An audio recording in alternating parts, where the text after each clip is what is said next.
The snow fell softly that December evening in Maple Grove as Margaret Lewis, 62, locked the front door of her small ranch house. She had lived alone for 7 years now, ever since her husband Henry passed away. Over time, Margaret had learned the quiet rhythms of solitude. She worked mornings at the town library, shelving books and helping patrons find what they needed.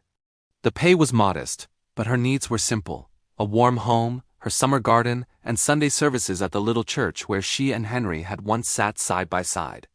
That evening, as Margaret carried a bag of donated blankets toward the garage, she noticed something strange. The side door was slightly open. She never left it unlocked. Her heart beat faster as she pushed the door open slowly. Inside, huddled in the corner on a pile of old newspapers, sat a man in his late 60s. His hair was silver and unkempt, his coat thin and worn, his shoes barely holding together. He looked up quickly, fear flashing across his tired eyes. "I'm sorry," he said at once. "I'll leave right now. I just needed somewhere warm for a little while." Margaret stood frozen, every sensible thought telling her to call someone, a neighbor, the authorities, anyone. But then she saw his eyes. She recognized that look. She had seen it in her own reflection years earlier, after Henry died. It was the look of someone who had lost everything. "When did you last eat?" she asked. The man blinked, surprised. "Yesterday morning. Someone gave me a sandwich." Margaret made a decision she would later realize changed both their lives. "Stay here," she said gently. "I'll be back." She returned with hot soup in a thermos, a sandwich, apples, warm blankets, and one of Henry's old winter coats that had hung untouched in the closet for years. The man's hands trembled as he accepted the food. "Thank you," he whispered. "You have no idea what this means." "My name is Margaret," she said, "and this is my garage. You can sleep here tonight. Tomorrow we'll figure out what comes next." His name was Samuel Carter. That night, they talked for hours.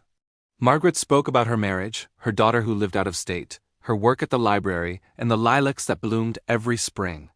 Samuel listened quietly, respectfully. When he spoke, he told her about his late wife, about mistakes he'd made after she passed, and how he'd been living on the streets for nearly 2 years. The next morning, Margaret brought breakfast. Samuel had showered using the bathroom outside the house and trimmed his beard. In Henry's coat, he looked almost distinguished. Margaret arranged a shelter bed for him, but during the days that followed, Samuel returned to help her around the house. He fixed loose gutters, organized the garage, and worked without being asked. Slowly, laughter returned to Margaret's home. 2 weeks before Christmas, Margaret surprised herself. "I have a guest room," she said one afternoon. "If you're willing to help around the house, you're welcome to stay." Samuel's eyes filled with tears.